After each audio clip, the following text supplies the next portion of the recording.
Abundance flows to me when I get out of my own way. Life is so easy when I focus on what is great. I am worthy of reciprocated energy. I am worthy of a love that loves as deep as me. I am worthy of aligning with my higher self. I am worthy of desiring miracles and... Hey everyone, welcome back to another episode of Crazy Talk. In today's episode, I wanted to kind of piggyback off of last week's episode of radical acceptance, but today I wanted to talk about accepting our childhood trauma. Accepting that we could possibly be overreacting because there's underlying traumas that's causing our brains to react in a way that we're unaware of. So, when you experience childhood trauma, it's so easy to get caught up in the life that you wish you had, that you always wanted growing up. You know, it's so easy to resent your parents and hold on to that anger because they never showed up. They never gave you the things that these other kids had. They never loved you the way these other kids' parents had. And you know, you kind of justify it because, you know, they did do you shitty. You didn't deserve that. You do deserve those parents. Like I said last episode, like you do deserve those things you so gratefully crave. But holding on to that resentment and those negative emotions are only negatively impacting us. You know, if you probably have heard this before, but we often cut our nose to spite our face, cut our face to spite our nose, something like that. Cut our nose to spite our face, something like that. When we are reacting and we're going off because of the pain we're in and we want that recognition, we're only hurting ourselves. When we're holding on to that trauma of our crappy parents, we're only hurting ourselves. They don't care. They're living their best life. And you know, that fucking hurts. But why keep hurting yourself when they're out there having the time of their life? You deserve that, right? Absolutely. So this is why we're going to accept it for what it was. We're going to move on. And we're going to be living our best life without that second thought, without that wishing they were there constantly in the back of our minds, holding on to that resentment, anger, and let it go. Just let it go. You deserve to live that peaceful life. You deserve it. So stop allowing them, something they did 10, 20 years ago, to impact you currently. So with that being said, it's so easy. It's easier said than done, you know? You've packed these feelings down so far down, they're unrecognizable. And often, you know, this fear of abandonment, this hurt, this pain, it often masks itself as anger. That's the common factor. And with BPD, you know, some of us, we take our anger out on ourselves. Some of us take our anger out externally and take it out on others. Some of us do both. I know I'm definitely both. I'm big on taking it out on myself, calling myself out, being mean to myself. I'm my worst critic. And I will get to the point where like I'm so in my head that the only thing I can think of is to off myself because I feel unworthy, undeserving, and I feel like I'm just trash. So, but when I'm taking it out on other people, I'm screaming, I'm crying, I'm blaming, I'm telling them they're hurting me when really, you know, they probably just set a healthy boundary for them. And I'm triggered because my parents didn't love me the way I deserved, you know? And being aware of your symptoms, being aware of why you're reacting to a certain way is the key step to getting better. You can't fix something if you don't know what the problem is. So, you know, when people are telling us we're overreacting, we're screaming in their face, no, we're not. Because to us, that's our inner child kicking and screaming. when we're triggered, we're instantly gone. We're back to that 6-year-old child trying to get their parents to play with them, wishing their parents showed up to their graduation, wishing their parents were there for their birthday, wishing their parents showed any type of interest to them. We're back there. And that child is then reacting in that situation. So to others, these full-grown adults, I mean, we are overreacting because we're acting in a childish manner. We are, in that moment, a child. That's what it is. And once you recognize that, you can prevent that. You can acknowledge your inner child. You can talk to them. Be like, hey, it's all right. I got you now. And you take that moment, and then you come back and you approach it and be like, hey, this hurt me. I'd appreciate it if you didn't do it again. Versus, fuck you. I hate you. I'm leaving. I can't stand this. No. Because then we're not getting anything across. We are not getting our message across. That's why they look at us like we're crazy. Because they don't understand. We're not sending a clear message. We're not properly communicating or effectively communicating. That's what we're not doing. And learning to recognize your true emotions versus what that inner child is trying to get you to feel, and learning to effectively communicate them is key. It's so key because you can effectively communicate your pain without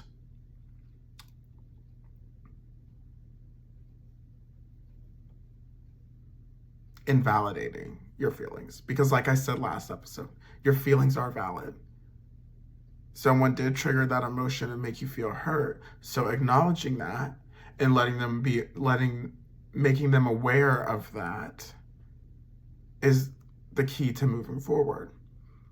So in order to recognize this, we have to really look within. And that's very hard to do if you're unaware of the situation because we're denying our reality. We're off in our delusional world where every single person we're interacting with is the problem.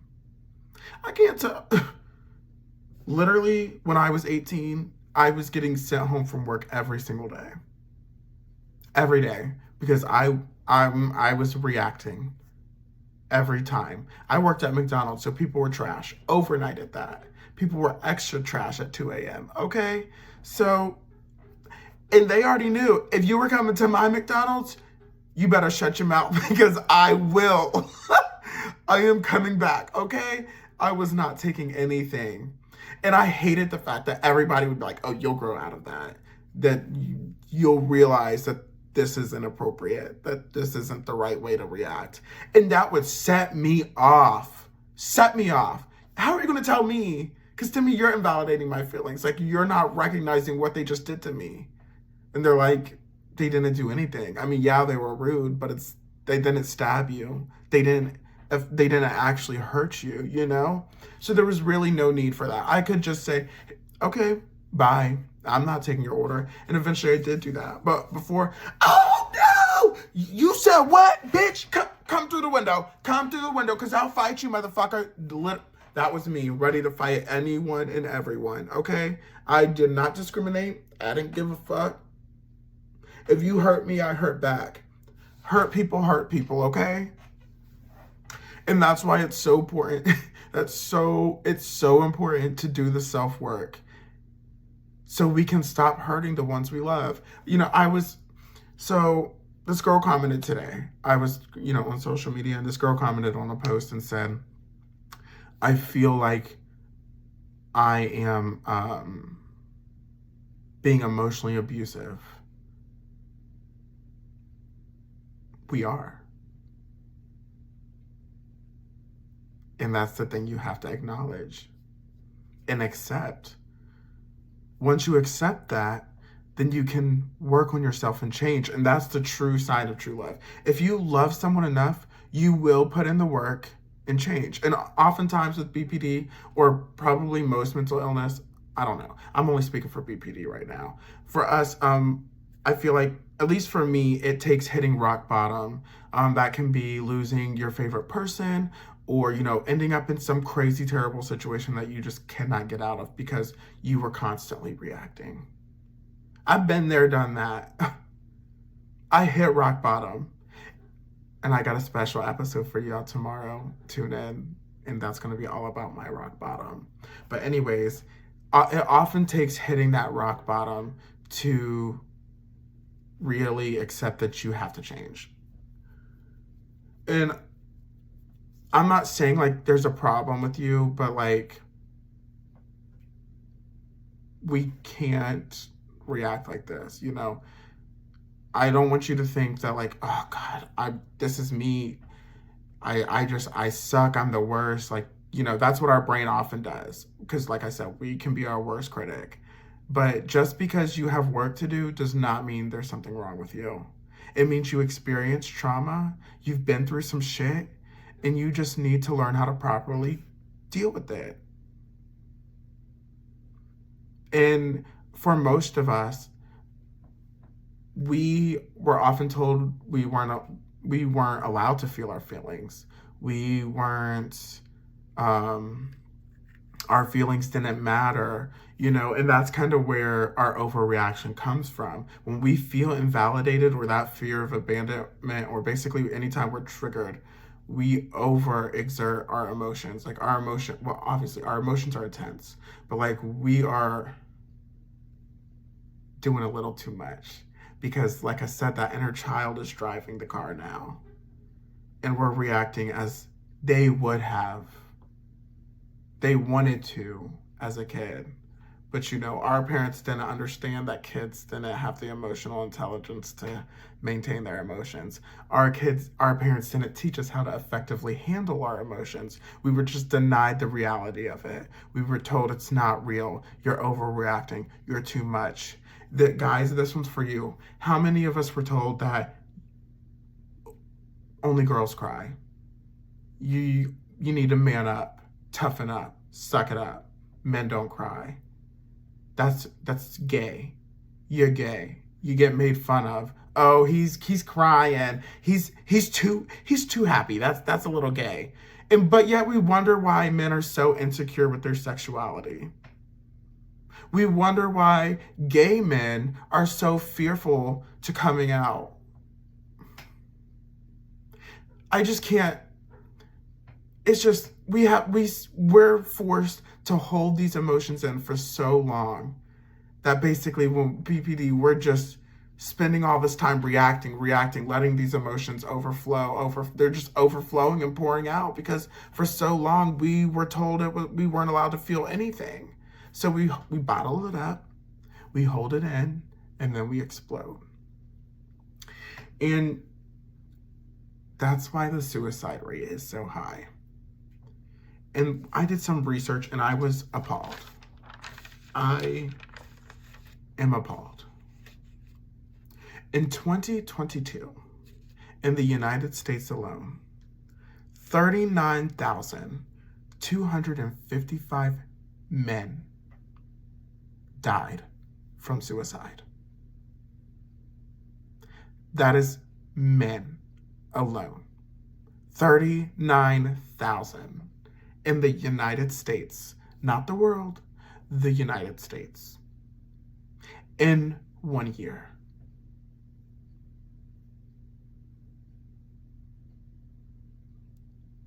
You want to know how much the women's rate was? How many women died? And I'm not dismissing this number. Any life, no matter what gender you identify as, any one life is a life too many. Okay? But okay, remember, so last year, 39,255 men committed suicide and died. In that same time frame, 10,194 women committed suicide or died from suicide.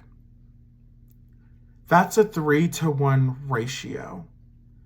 For every one woman that kills herself, 3 men are out there killing themselves. Why? Because we are so often dismissed. Our feelings are dismissed. We're the provider. We're supposed to just bottle it up, deal with it, and not speak about it. We're supposed to work, provide, entertain, love, and provide everything everybody else needs without anybody ever thinking about how we feel. Because feelings are for the women. Feelings are for the sensitive. Feelings are a sign of weakness. That's what society has ingrained in us. And now we are killing ourselves. Because who can we talk to? We're so fearful that we're going to be looked down upon. We're so fearful that we're going to be made fun of, dismissed, written off.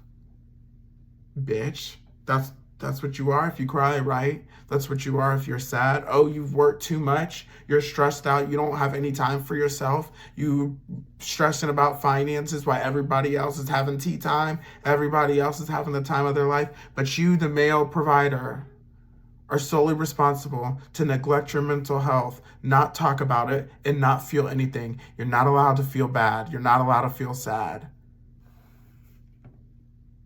But when you kill yourself, they act surprised. That's why I'm doing what I'm doing. We are not talked about enough. Our feelings are not talked about enough. I get so irritated every time I just continuously see everything she. It's all about females. And I'm not dismissing you females. I understand your struggle. I do. I just wish there was no separation. We all have emotions. We all feel deeply. We all have feelings.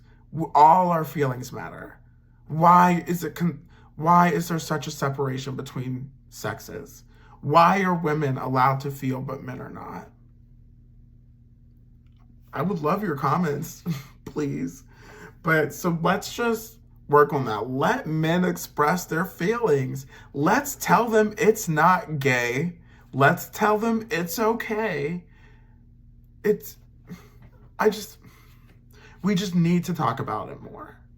And we need to do better as a society, as a whole. But anyways, I got a little off topic, I think. It hurts me to know that so many men are out there suffering in silence. But anyways,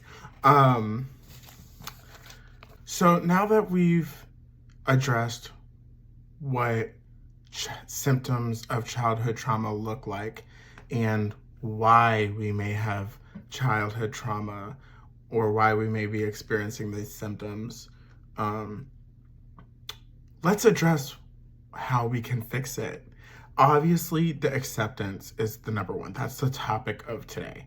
Accepting your childhood for what it was is just the number one thing. Like I said earlier, we dwell on these feelings which just fester and boil and, they just, how can I say it? When we just sit on these emotions and we keep going back to it, keep experiencing that trauma, keep holding on to that resentment, it just ruins a person. It just gets bigger and bigger and bigger and boils into all this nasty. And this person just becomes a different version of who they ever thought they could be. So accepting it and just letting go is just freeing beyond expression. Everything you wish you could be, want to be, you can. You just have to let go. Now, I'm not saying you have to forgive, nor am I saying you have to forget. That's a big misconception. Everybody wants to tell you, especially the manipulators and them gaslighters and them, what do you call them? Narcissistic people. They will tell you, forgive and forget. Move on. Move on. Yes. You don't have to forgive and you don't have to forget. But you do become indifferent. You just feel nothing for it. And that's the freedom of letting go. I cannot express how much relief I feel. I'm not trying to rub it in your face. Like, I definitely went through my shit. You can get there too, but like, letting go of the idea of who I wish my parents could be is so beyond freeing. I used to find myself being resentful and, you know, building anger because my kid was having the childhood that I wish I had. But that means I'm doing my job. That means I'm the parent that I wish I had, which is like fucking a miracle because God knows I've been through it. God knows I did not have near a good example to do that shit, but I made it through by remembering what not to do. Thank you. That's one thing my parents did give me, taught me how not to be a parent. And that's something to remember when you become a parent. Remember how you did not want to be treated as a kid. But anyways, acceptance. I mean, I keep saying that, but that's the one thing I'm gonna say because that's what this episode is about. Just accepting that shit and moving forward. Stop going back in the past, and it's a lot easier said than done. And it's just, you just have to put in the work.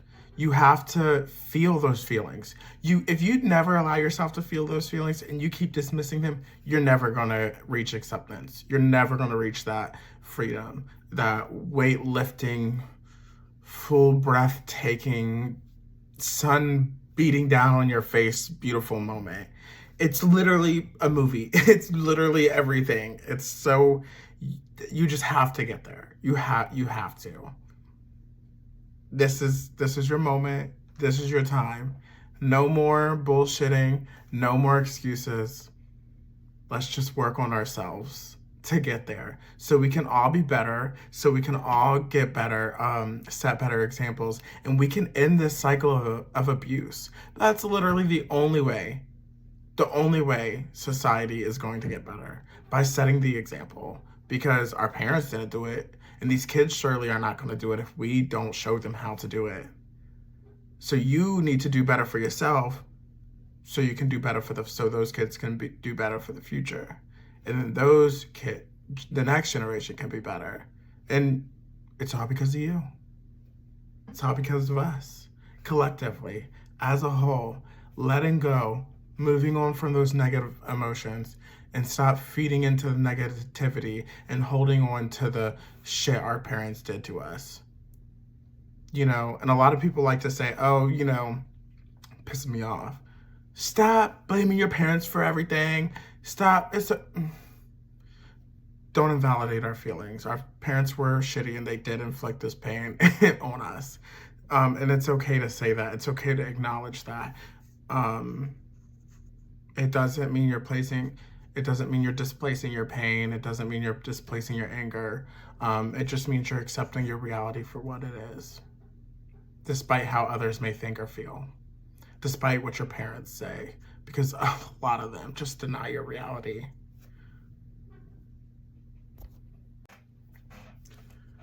Well, I think that's all I have for today.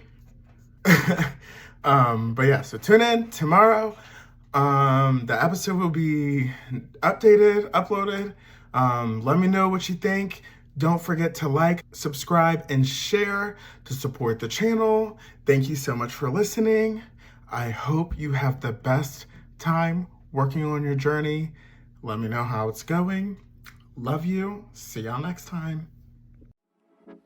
Abundance flows to me when I get out of my own way.